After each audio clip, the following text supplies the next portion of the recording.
আহমদিয়া জামাত কেবল হযরত মুহাম্মদ মুস্তাফা সাল্লাল্লাহু আলাইহি ওয়াসাল্লামকেই খাতামান নবীন বলে বিশ্বাস করে এবং একমাত্র উচ্চ মর্যাদার অধিকারী বলে হযরত মুহাম্মদ মুস্তাফা সাল্লাল্লাহু আলাইহি ওয়াসাল্লামকে মানে।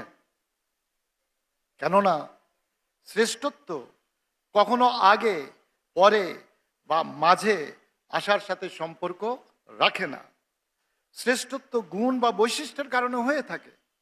যদি তাই হয় তাহলে দেখুন, যদি প্রশ্ন করা হয় মানুষ হবার দিক থেকে সর্বশ্রেষ্ঠ মানবকে, আমরা তো অবশ্যই বলবো হযরত মুহাম্মদ মুস্তাফা সাল্লাল্লাহু আলাইহি ওয়াসাল্লাম হলেন সর্বশ্রেষ্ঠ মানব।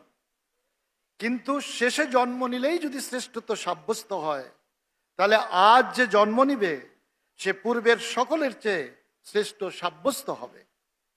কিন্তু সকলেই জানেন যে শ্রেষ্ঠত্বের বিচার এভাবে হয় না।